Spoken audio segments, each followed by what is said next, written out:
The intimidation of Nicaraguans by the regime of Daniel Ortega is taking place on a large scale and far beyond the country's borders. This is according to a report published by the United Nations Human Rights Office.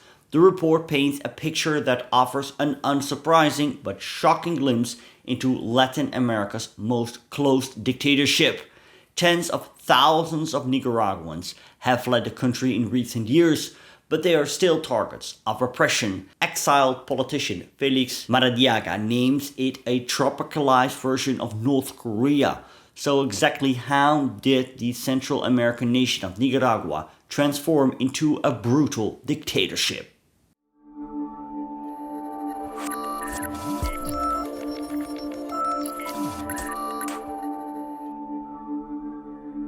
Hundreds of Nicaraguans have been stripped of their nationality. An even greater number have been banned from entering the country. Others are unable to renew their passports. Family members who remain in Nicaragua are also threatened by militias or police officers, especially if Nicaraguans abroad express criticism of the regime in their home country.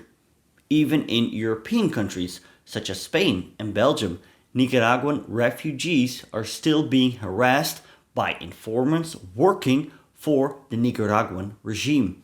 But the violence against Nicaraguan refugees goes beyond mere intimidation. At least 6 dissidents have been shot dead in recent years in Costa Rica, Nicaragua's neighbor, where many people have fled. The UN specifically reports the murder of Roberto Samcam, who was shot dead in June 2025. In the Costa Rican capital, Santa Jose. Samcam was a critic whose nationality had been revoked 2 years earlier. In 1821, Nicaragua became independent from Spain as part of the Central American Federation. In 1838, the country became an independent state. The sometimes bloody struggle between conservatives and more progressive liberals determined the political landscape. The liberal and enlightened despot José Santos de Lea, who came to power in 1893, implemented reforms. Examples included the separation of church and state, free education, and investments in infrastructure. He also promoted the integration of the Eastern Caribbean part of Nicaragua into the nation. His refusal to agree to the construction of a canal from the Atlantic Ocean to the Pacific Ocean brought him into conflict with the US, which supported opposing forces and sent in Marines. US military presence would not last until 1933. Through free and fair elections and the establishment of a professional army, the National Guard, the US wanted to promote an improvement in the political climate, which failed due to the recurring conflict between conservatives and liberals. From 1925 onwards, the socialist-inspired revolutionary Augusto Sandino, who wanted to implement land reforms, fought against the US Marines and the National Guard with a guerrilla army. In 1934, he was assassinated on the orders of the commander-in-chief of the National Guard, Anastasio Somoza. Sandino's name was later associated with one of the most important political movements in Nicaragua, the Sandinista National Liberation Front, Frente Sandinista de Liberación Nacional, or FSLN. For decades, the Somoza family ruled the country.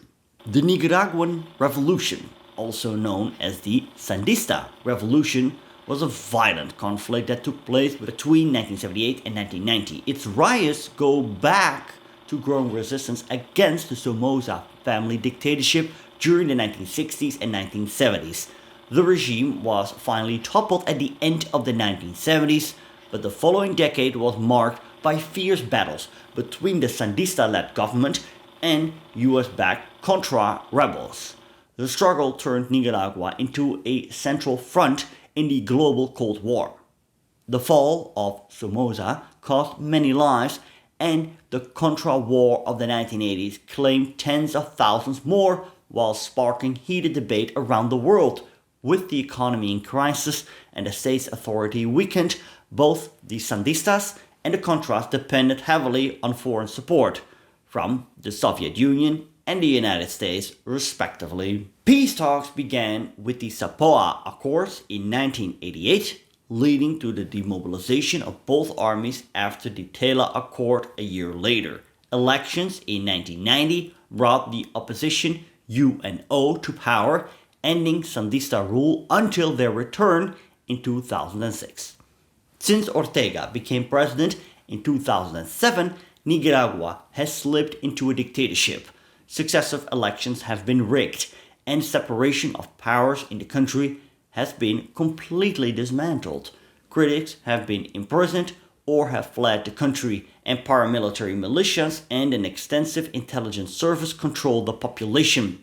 A series of constitutional reforms has made Rosario Murillo, Ortega's wife, the country's co-president, and according to experts, the real leader and most powerful person in the country.